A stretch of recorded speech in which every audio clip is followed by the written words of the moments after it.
What's up, guys, and welcome to the Rebalance podcast, where we dive into topics that matter most when it comes to overcoming struggles, injuries, and finding balance in your life.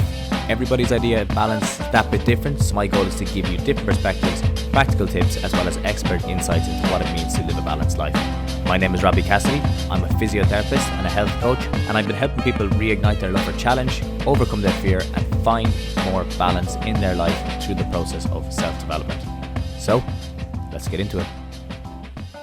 What's up, guys, and welcome back to the podcast. On this episode of the podcast, we are going to look at something a small bit different. We're going to look at patterns associated with emotional injuries and how you can create an emotional injury. And I guess to start off, what I mean by an emotional injury is when you get these recurring injuries that flare up out of nowhere, like neck pain or a back pain or shoulder pain, that flares up when it feels like nothing really has changed, but now you're getting all this pain and this stiffness and you don't really understand where it comes from. So what I'm going to do is the reason this popped up is because a friend, we were discussing a specific injury the other night at dinner, and he said to me, how do you actually fix an emotional injury? And I had to think about it because I was like, what's the easiest way to describe this? Because it's something that I deal with every single day with clients and people that I work with. So I was like, how can I distill this down into a way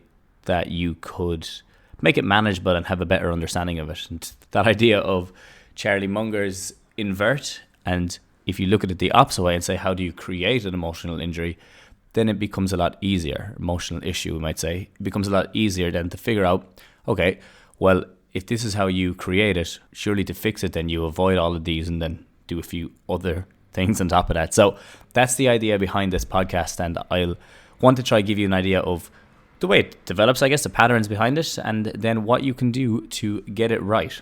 So, as I said, an emotional injury, what we're looking at specifically are the type of injuries that flare up out of nowhere. They happen a couple of times a year, and you don't really remember how it started or when it came about. And then a lot of the time you're looking around, you've probably been given some crazy diagnosis or random diagnosis about what it is, or just different things. Been told it was different things you may have looked up online, and then, it's because of my posture.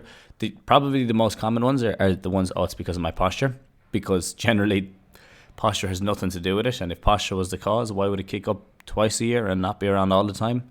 But that's another day's work, so we won't go into that specifically. But a lot of these are the ones that are related to posture. They're the one, like when you think of an emotional injury, that's a lot of them. And then bending down, doing different things that don't really have an effect, but that you still are. You could have, like, let's say, degenerative disc disease, or you could have like a bulging disc that's not touching off a nerve. So there's loads of them, and they all have different, I guess, ways of getting there, different diagnosis. But what I want to look at is the trigger, and then as well as, I guess, what contributes to that developing even more so. Some of the issues that you may be doing unaware to yourself and that actually contributing to it becoming a bigger issue. And then looking at reoccurrence and the patterns that develop around that. So to go straight into it, the first thing is the trigger, because there has to be a day that you specifically, a day that I guess it started to kick up out of nowhere. The day that you noticed it, first off. Now, with triggers, you can have a couple of different things. You can actually have a trigger that's caused by conscious thought, where it's driven by environments, maybe even like social media. This is why social media pisses me off so much with the health advice that it gives, because it's like, this is how you should sit. These are the positions you should avoid. You should sleep this way. And as soon as you start telling people that becomes conscious. And then once they think about that more and more, okay, this is the way I'm supposed to sit. This is the way I'm supposed to sleep. Well, then what you have is you're developing this conscious thought around, all right, if I don't do this, that means that I'm going to have a negative outcome with something. And with that then, because always remember that the pain is dictated by your brain, what that means is that your brain and nervous system are going to control the levels of pain that you feel. So if you're always thinking, okay, well, if I don't sleep this way, my back is going to start hurting. And then one day your back starts hurting because of whatever you overworked, you did something. Slowly but surely that creeps in, it seeps in, gets right in there to the subconscious, and then you have a sore back and you don't know why it happened. Now, the second most common one, and conscious thought is you'll hear me mention that because it's going to keep coming up again. But the next way, I guess, is an acute injury where you've had an impact or you've overworked it or you actually have like a muscle strain. And let's use the back, for example, because it's an easy one to use and a lot of people can relate to it. Well, when we're looking at the back, okay, how often has this happened to you? And anyone who's listened to this might be able to relate to this, where you go out, you're doing manual labor, whether that be you're in the garden, you might be moving house, you might be cleaning your house, you might be down on your hands and knees cleaning the floor, or you could be doing a bit of physical labor outside. And afterwards, you start to notice that your back is a bit sore and a bit tight, as it would be, okay? Because if it wasn't, you probably didn't do it, or you probably have either used to doing it, or you haven't done that much of it before. So your back starts getting sore after this day of work. And then all you start saying is, oh, geez, my back. Oof. And when you hear me talking about it, how often have you heard this happen? Like, oh, geez, my back is fucked up. My back is broken now. My back isn't, I'm after damaging it. Okay? So these things start to creep in. Now, the other one is the gym. Okay? And this is a great one to explain because it actually shows you the mindset behind it. And I'll continue to use back pain because I'm not trying to be, the thing is, I'm trying to just talk about it in different ways so people have good examples of it or have an idea. But in the gym, right, someone goes in, they do deadlifting or they do RDLs, they do burpees, okay, they might do a single arm row, something that specifically works the muscles of your back, an exercise that targets the erector spinae and the other muscles around the area. Okay, they come home and now that their back is sore because they were just working it out in the gym, they start misinterpreting what's going on and they say, I've definitely done something wrong. Now, rewind for a second. If you did hamstring curls and your hamstring was sore the next day, would that be an issue? Would you start saying, okay, I've definitely done something wrong? Or would you understand, okay, no, I've worked them out in the gym, so now I probably have delayed onset muscle soreness or DOMS? You most likely would. Well, if you did bicep curls, you would. And if you did chest press, you would. But when it comes to your back, you don't. A lot of people don't think about that as much. And the thing is with this, it's not exactly that you have an acute injury, it's that you have DOMS in the area. It's feeling a bit more sore because you overworked it that day. Now, your reaction to this is actually what can cause what can cause these emotional style injuries. And you'll see this pattern develop. And as I said, the same thing with manual labor as it is with DOMS. It's just overworking it, and then you start to think about it differently. Now, I will come back to that in a second. And the other one is with fatigue. You're going through an exercise, you're fatigued, and it starts hurting. A really simple one is burpees. People often used to say to me, I was worked in gyms for years, and they used to say, oh, I just can't do burpees, it's bad for my back. But really on another level, it was that you don't like doing burpees because it's such a challenging exercise. And then as a result, you'll feel it more in your back. Now, that's obviously some cases, different cases are different, but in a general sense, a lot of people don't like doing burpees because it's such a challenging exercise. It actually feels embarrassing for some people to go down and get up, and they don't like being put in that position. So they start to say, no, it's my back, and then slowly but surely, that conscious thought creeps in again, goes to the subconscious, and that's why it's a dangerous thing. Another one now, and the last one I'll talk about in this situation is actually something that can happen to people a lot, and it's basically when you are in an embarrassing situation where you might fall or slip at a party. And I've seen this multiple times with clients where you can see it stemming from this, where it was, as I was saying, like you fall at a party. Actually, you might even be in a car crash or you fall off a bike. And now the focus of the injury would save you from secondhand embarrassment, where you, instead of the fall and being, oh God, I get up and dust yourself off, it's, oh geez, I hurt my back in that. And then I really feel my back, and then you start tensing up. But a lot of people don't realize what's after happening is that there's a level of embarrassment there that's contributing to that. And then the other thing is worry and fear around the fact that, okay, it was my back that I hit, so it must have done damage. So there's a lot of these other factors that can contribute to it. And then with the conscious thought, the injury actually becomes a bit more apparent. What happens then after you have that trigger, okay, so let's say you had the trigger of going to the gym, you get DOMS, and now your back is sore. Now, what makes it become more of an issue is if it got sore and you went on about your day and you did your movement and you worked away and you kind of just eased back into it and you got back into the next session, generally that would be okay. But what happens a lot of times is people get this fear and then lack of movement. So it's nearly like an overprotective approach to the issue. And when you have that overprotective approach, what you're doing there is you're reinforcing the idea that there may be a bigger issue there. And this fear and lack of movement can come up from a lot of things. So I don't blame people as much when this happens, but it can be based off of previous experience or knowledge of what they think they should do. Like, even if someone comes to me now and they sprain an ankle straight away, what do? Rest, ice, compress and elevate? No, that's not what you do. That's an outdated way of thinking about it. But it's still in the narrative. It's still what, like, every day, it's what people talk about when it comes to injuries, because they've heard it so many times. But we need to change that narrative.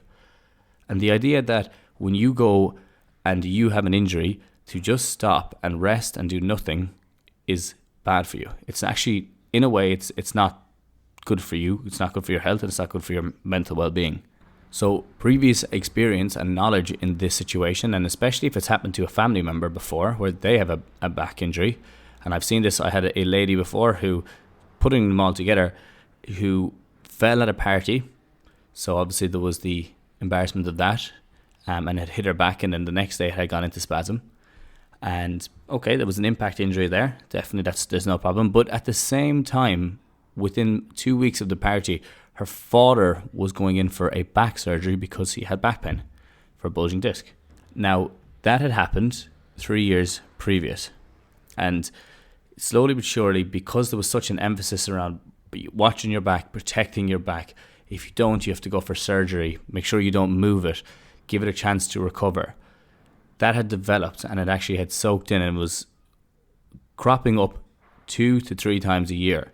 And it had come along so much so that little stressful events would set it off. And I'll talk about how that happens.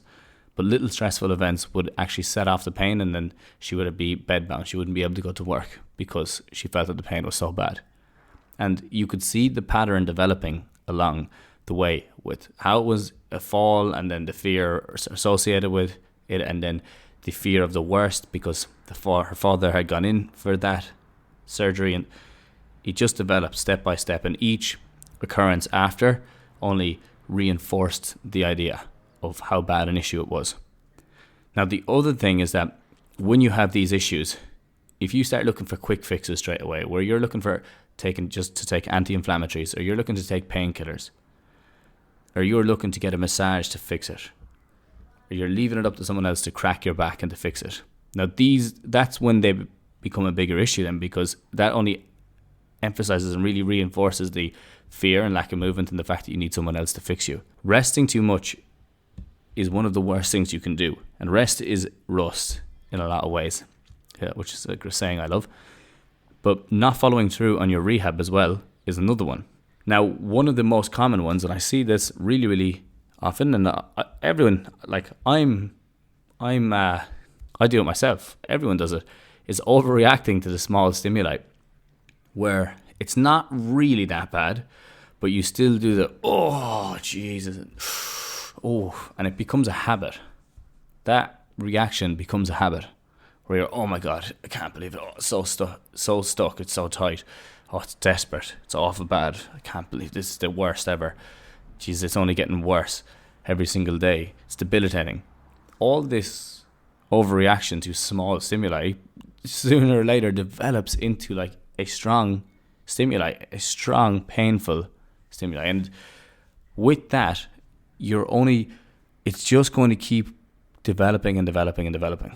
And then looking at the next stage, where this consistent negative stimuli and avoidance, where you're failing to mobilize the area, the language you're using is reinforcing it, as well as your beliefs and your attitudes towards the injury, what happens is the patterns start to develop.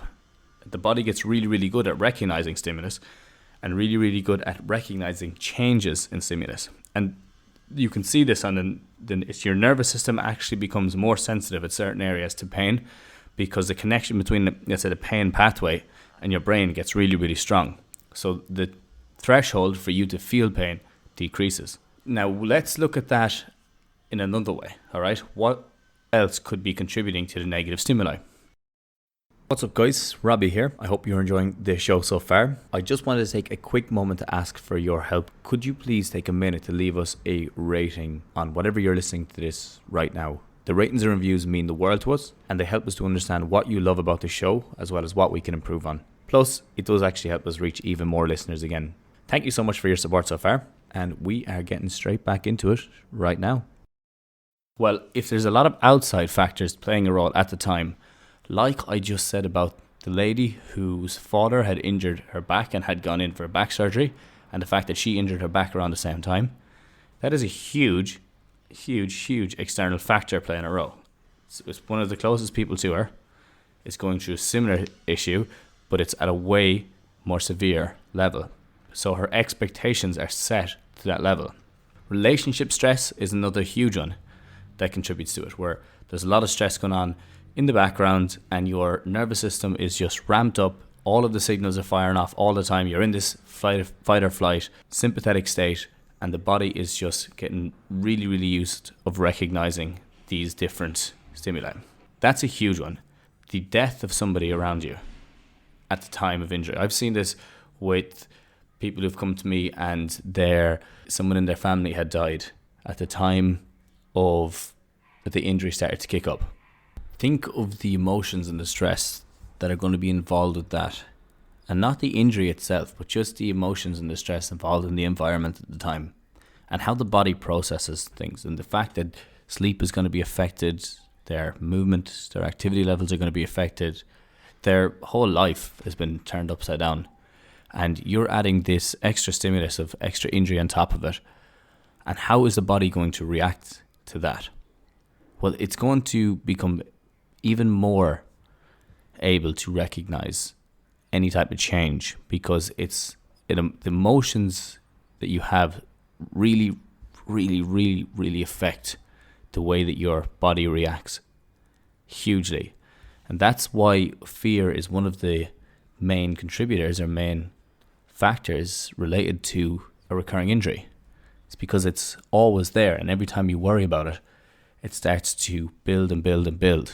And you're fearing the worst a lot of the time with these situations or these type of injuries. Outside of that, then add on to it the fact that people's sleep is dropping off. And we know that sleep is one of the main times that we regulate our emotions and that we record memories. With everything else that's going on, it becomes a vicious cycle.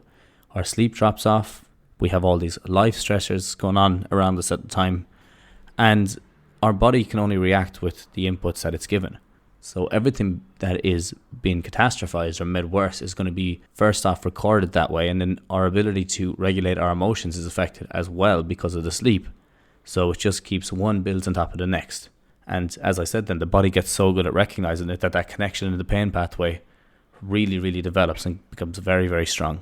When you go to the next step of the pattern then, and the occurrence of the injury, the injury reoccurs with activity where you start to get back into the gym, you've kind of rebuilt a small bit of confidence, or you want to try it out, you start to get back into it, and you notice that, okay, it kicks up again, out of nowhere. I'm after easing myself back in, I was doing bits, and now it's after kicking up. And what happens there is you get that fear and lack of movement, and that overprotection again.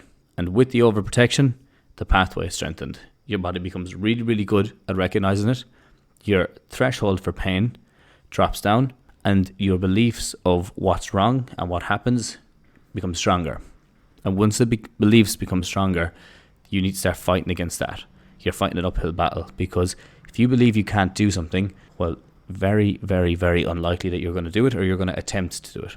To cycle back for a second, just on the belief side of things, what contributes to the beliefs that we have? Well, often it's the stuff that we're told, the stuff that we experience. And if you go to a doctor or a physio or a consultant, and they tell you need to do an MRI, or you need to look at this in, like, take it a small bit more seriously, or they give you pain medication to manage it, or they give you a diagnosis to help you feel more at ease, and this is what you can work on, then that's going to structure your belief. And that's going to structure how the body will react to it in future when it happens. And that's why posture is such a funny one to deal with, because people have this belief then that posture is the main contributor of their pain, but they're only getting the pain twice a year, even though they have posture that way, let's say 365 days of the year, or sitting is the cause of their pain, even though they've been sitting since they were in primary school for the last 35 years. And now it's starting to kick up, but now it only kicks up every May, every September, end of January, one time in July. Why is that?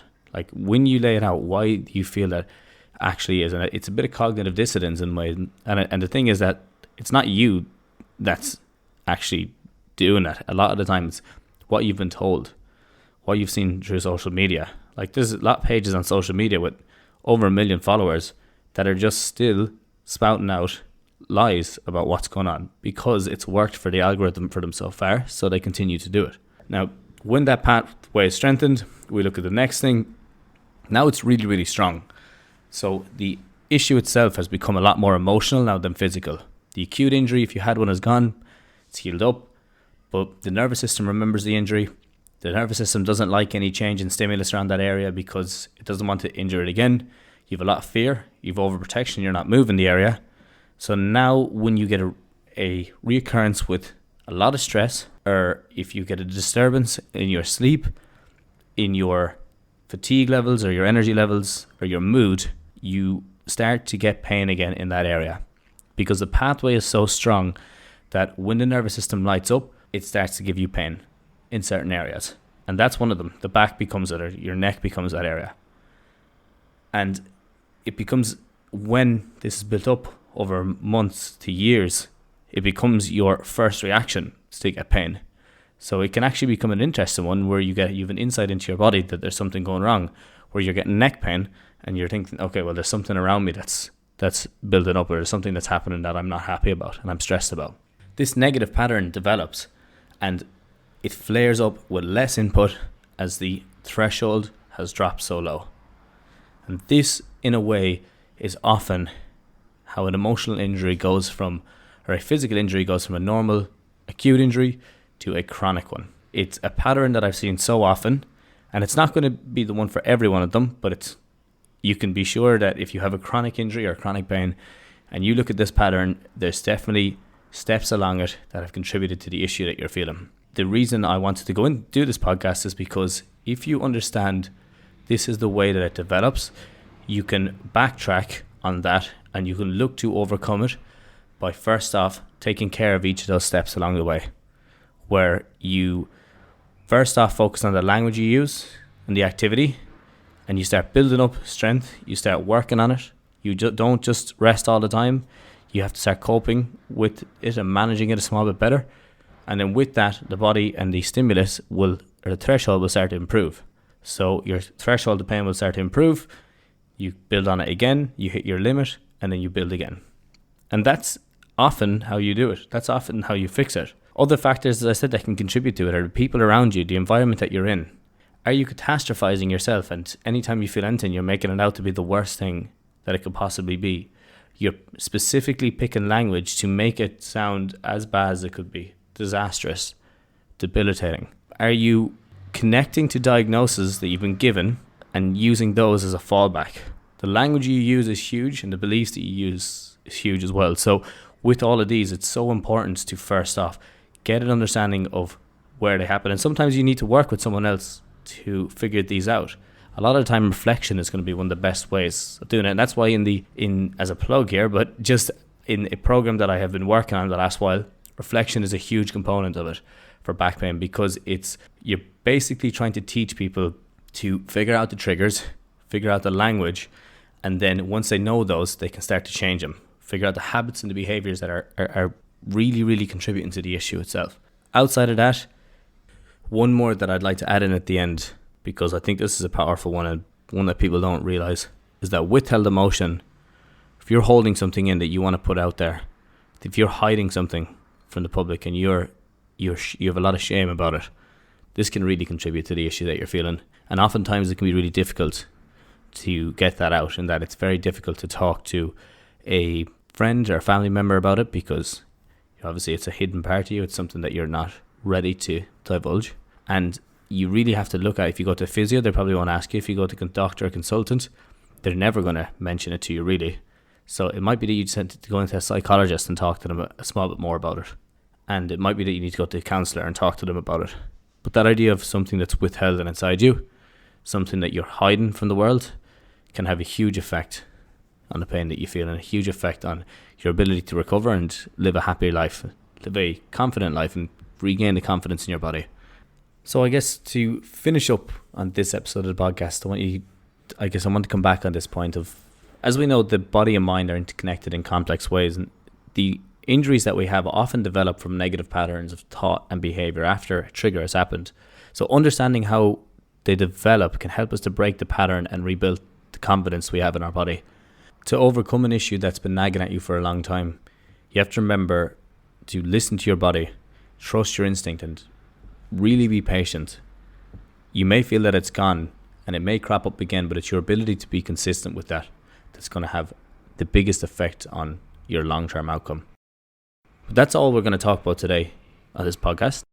Hopefully that helps you understand a bit more of why these issues develop and how something from a small mechanical issue or an acute injury can become a long-term emotional issue or a chronic injury.